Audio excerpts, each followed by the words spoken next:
Allez, on y va pour cette deuxième partie. Donc, je vais vous rappeler brièvement, donc, qu'est-ce que ça veut dire un espace métrique. Donc, un espace métrique, c'est un espace, en fait, c'est un ensemble quelconque, pas besoin d'avoir une structure particulière, sur lequel on définit une application qui doit vérifier trois actions. Donc, je prends donc X, donc un ensemble quelconque, et je vais prendre une application que je vais appeler D, donc sur, alors, D va être défini de X croix X vers R+.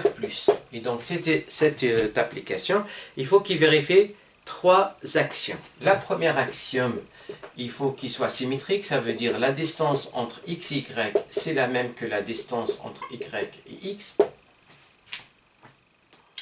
Ensuite, donc, vous avez le deuxième point, c'est par hasard la distance entre X et Y est égale à 0, cela entraîne que X égale à Y. Et ensuite, le troisième point, il faut que la distance entre X et Z, par exemple, ce qu'on appelle une égalité triangulaire, eh bien, il faut qu'il soit plus petite que la distance entre X et Y, plus la distance entre Y et Z. Voilà donc ce qu'on appelle une distance. Alors, donc à partir de cette distance-là, donc brièvement, alors il a pas mal de propriétés, eh bien on va définir maintenant la distance d'un élément. Alors si je prends par exemple, alors je vais prendre A, une partie de X, donc je suppose que cette partie-là est élément vide. Eh bien, qu'est-ce qui se passe? Je peux définir, alors je vais prendre donc un X0. Donc je vais prendre x0 qui appartient à x. Je peux définir la distance entre un élément de x et une partie de x. Donc la distance entre x0 et a, il est défini comment? Il est défini de la façon suivante. C'est le minimum des distances entre x0 et tous les autres éléments de a. C'est-à-dire, c'est l'inf lorsque x parcourt l'ensemble A, donc puisqu'on avait dit que A est non vide, donc je peux bien avoir des éléments, des distances entre x0 et x.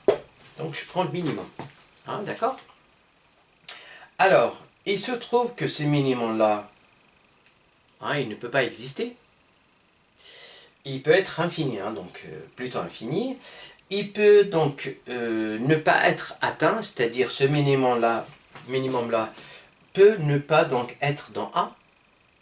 Il peut être atteint en un seul point, en deux points, en trois points, ou même en une infinité de points. Voilà, dans le cas général. Et dans un cas particulier ici, c'est par hasard ici, donc je vais prendre alors E, comme je viens de le définir, donc E, si je prends E espace euclidien, d'accord? Donc si E est un espace euclidien, dans ce cas-là, et si je vais prendre F sous espace vectoriel, puisque là, c'est valable encore dans un espace pré-hilbertien, mais à condition de prendre F, un sous-espace de dimension finie, puisqu'on est dans un espace euclidien, donc la dimension infinie, il suffit juste de prendre un sous-espace vectoriel de E, et donc il a toujours un supplémentaire orthogonal. Donc dans ce cas-là, je peux écrire E sous la forme de F plus F orthogonal. Et donc là, on a quelque chose de particulier, c'est que si je cherche la distance d'un X à F, qui est l'inf donc des distances de x, x0, alors de x à y, lorsque y parcourt f. Et donc déjà, lorsqu'on a un espace euclidien, c'est en même temps, c'est un espace métrique, puisque je peux définir une métrique dans cet espace vectoriel, en prenant par exemple la distance de x à y, c'est tout simplement, ça va être la racine carrée de x moins y. Donc ça, c'est une distance qu'on appelle la distance euclidienne qui est définie à partir du produit scalaire. Et donc du coup un espace euclidien devient un espace métrique. Et puisqu'on a un espace métrique, je peux bien parler de la distance d'un point à un ensemble. Et dans ce cas particulier, cette distance-là, la distance de x à f, qui est l'inf de cette distance-là, cette distance, elle est atteinte, et en plus de ça, elle est atteinte en un seul point. Donc cette distance-là, c'est tout simplement, donc je ne vais pas démontrer le théorème ici, c'est tout simplement, c'est la norme entre x et la projection orthogonale sur le f ici de x. Donc l'inf, il est, alors ça, c'est tout simplement, eh bien, alors je vais écrire encore mieux. Pardon. Donc je vais l'écrire encore mieux. Alors, la distance, donc la distance de x à f, qui est l'inf lorsque y appartenant à f des distances entre x et y, et la distance entre x et y, ce n'est que l'inf lorsque y appartenant à l'inf de la norme x moins y, bien sûr, donc la norme qui provient de cette structure, ou bien d'une façon générale de la structure euclidienne qu'on a sur cet espace. Et cette distance-là, bien sûr, eh bien, c'est tout simplement c'est la norme entre x et sa projection orthogonale sur f. Et ça, c'est unique. Hein, donc, la projection orthogonale, il est unique. Et donc, il est atteint en un seul point et unique. Voilà comment on le calcule, cette distance-là. D'accord? Et vu donc la décomposition que l'on a, donc x est égal à la projection sur f de x plus x moins la projection de f sur x, et bien, donc tout simplement, cet élément-là, hein, donc, qui appartient à le projeteur orthogonal, ou bien si vous voulez, donc à f orthogonal, et bien quand je fais ça moins x pf de f des fois, donc c'est ça, c'est la même chose que la distance de x sur f orthogonal, parce que là c'est la projection sur f orthogonale de x. Ça et ça, c'est la même chose.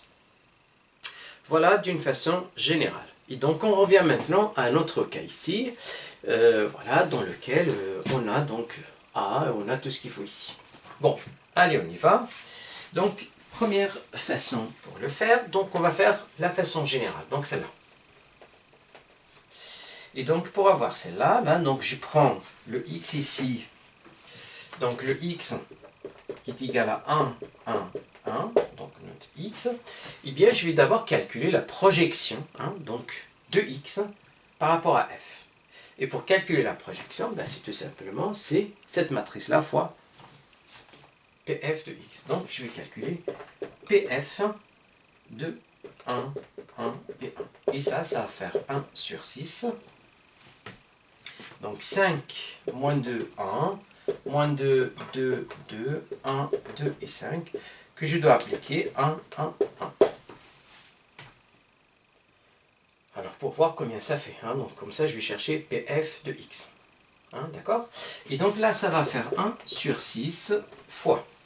Et donc 5 fois 1, donc ça va faire 5. Moins 2 fois 1, ça va faire moins 2. Donc ça va faire 3 alors. 3 et 1 fois 1, ça va faire 1.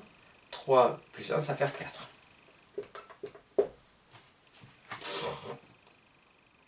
Ensuite, donc je passe à la deuxième composante. Donc moins 2 fois 1, ça va faire moins 2.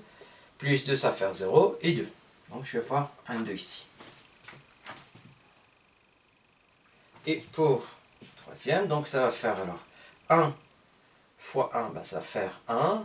Plus 2, ça va faire 3. Plus 5, ça va faire 8. Et là, ça va faire donc, faisant multiplier par 1 sur 6. Donc 4 sur 6, ça va faire 2 tiers. Et là, ça va faire 1 tiers. Et là, ça va faire 4 tiers. Voilà donc la projection orthogonale du vecteur 1, 1, 1 sur f. Et bien maintenant, je peux calculer tout simplement cette distance-là, donc de 1, 1 à ce plan-là. Donc on y va.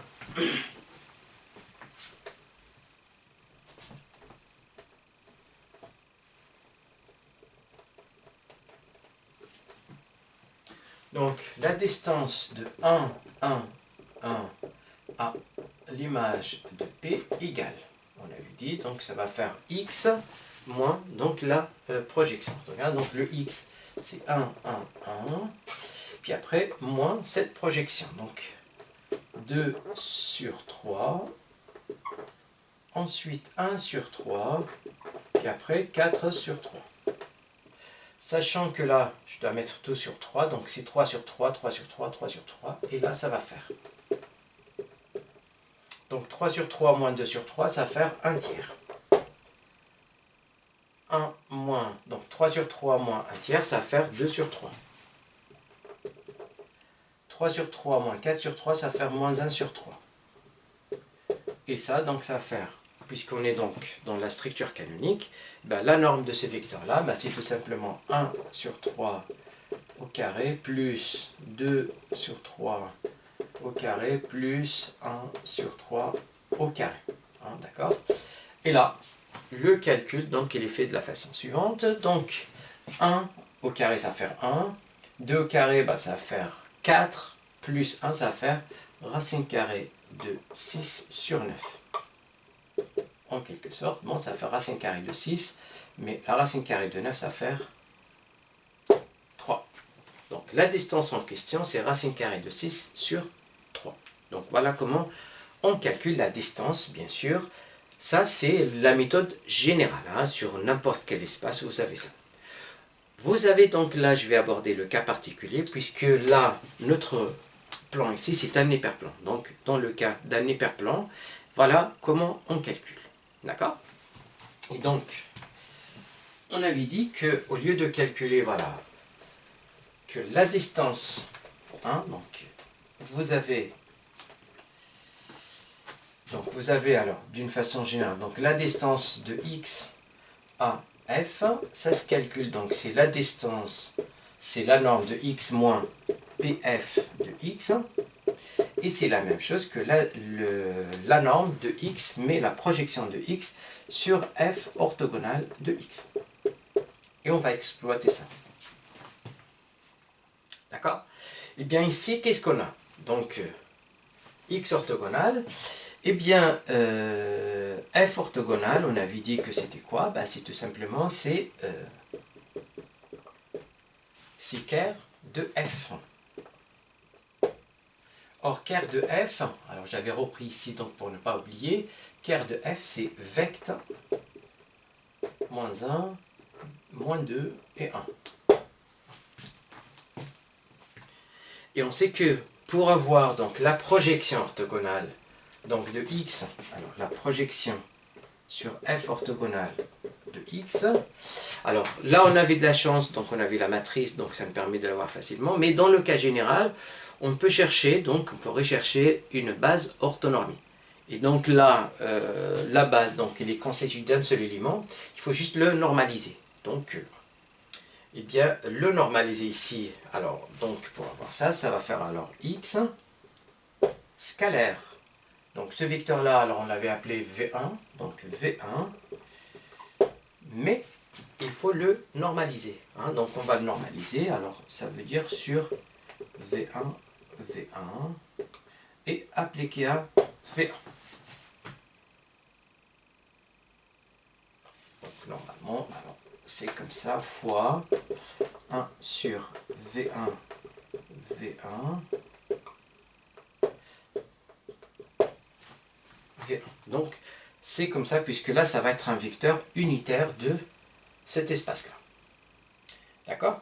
Et puisqu'on cherche la norme, donc la norme, comment on l'obtient? Eh bien, la norme de ça, donc PF orthogonale de x, et donc ça va être la racine carrée de ce vecteur-là fois lui-même. Donc x V1, hein, d'accord, sur V1, V1, d'accord. Ensuite, V1, ensuite x V1 sur V1, V1, puis après V1. Voilà. Et donc, puisque le produit scalaire, Donc c'est une forme bilinéaire, donc il y a une linéarité par rapport à la première variable et par rapport à la deuxième variable. Donc je peux bien faire sortir ça à l'extérieur et ça aussi. Donc de cette façon-là, qu'est-ce qu'on obtient? Eh bien, j'obtiens la chose suivante. Donc ça fois ça, ben, ça va faire x V1 au carré. Et donc V1 fois V1, V1 fois V1, ben, je vais avoir alors donc V1 au carré. Et puis après, je vais avoir V1.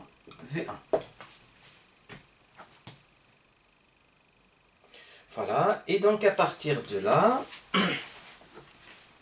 donc je vais obtenir, alors on avait dit que cette distance-là était égale à racine carrée de 6 sur ça. Bon, je vais effacer ça pour continuer mes calculs. Alors ici, donc pour faire mes calculs ici, bon, faisant sortir ça à l'extérieur, eh bien je vais avoir donc la valeur absolue, puisque vous avez donc racine carrée de a au carré, bah ça va faire la valeur absolue de a, hein. Donc là on est dans le carré, et donc là ça va faire alors, voilà, donc x v1, alors ça sur ça, donc, et je vais obtenir que ça, d'accord, et ça qui est réel, donc sur racine carrée de v1. Voilà comment on obtient donc cette distance, et maintenant on a juste à faire les calculs. Bien, je vous précise que ça c'est une formule qui est donnée directement dans le cours, qu'on démontre. Voilà, j'ai refait un petit peu la démonstration ici. Comment on obtient, voilà, l'équation, comment on obtient la distance d'un vecteur à un hyperplan. Voilà. Bon, allez, on fait les calculs pour obtenir normalement la même chose. Alors ici, donc, eh bien le x ici, donc c'est 1, 1, 1, V1, ben c'est celui-là. Donc je vais faire 1, 1, 1, V1, donc c'est moins 1, moins 2, 1. Ça va faire, donc ça fois ça, eh bien, donc ça va faire moins 1, ça fois ça, donc c'est moins 2, et ça fois ça, ça va faire plus 1, et là ça va faire moins 2. Ensuite, ben, je vais calculer V1, V1. Alors V1, ben, ça va faire alors, donc la racine carrée, alors c'est pas la racine carrée, mais plutôt directement moins 1 au carré, plus moins 2 au carré, plus 1 au carré. Et ça va faire 1 et 1, 2, et 4 va faire 6. Et donc du coup, alors la distance de 1, 1, 1 à l'image de P, eh bien ça va faire, alors on avait dit ça, donc la valeur absolue de moins 2 sur la racine carrée de 600. Et là, ben, je vais multiplier donc par la racine carrée au dénominateur et au numérateur pour rendre le dénominateur donc rationnel. Et bien donc là, ça va faire 2 fois racine carrée de 6 sur 6. Après la simplification ici, ben, je vais avoir 6 sur 3 qui est la même valeur que j'avais trouvée tout à l'heure. Voilà donc comment on obtient ça. Eh bien, je peux donc vous rappeler brièvement, alors c'est dans le cas bien sûr d'un hyperplan. Donc si vous avez H hyperplan, hein, donc, et vous avez le N, je vais appeler par exemple hyperplan, donc d'accord, et je vais prendre par exemple A1 jusqu'à AN, un vecteur normal. Donc un vecteur normal, il n'est pas forcément unitaire, hein, donc juste normal. Et bien pour avoir la distance de x à h, c'est exactement ce que j'ai ici. Et donc c'est x, et bien n, sur racine carrée, bien sûr, de la norme de n, tout simplement. Voilà donc d'une façon générale pour la distance à un hyperplan. Alors, j'espère que j'ai assez détaillé donc Bien évidemment, si vous avez des questions, si vous avez des passages que vous n'avez pas réussi à comprendre, n'hésitez pas à m'en faire part, sinon je vous souhaite une agréable journée. Merci et à très bientôt.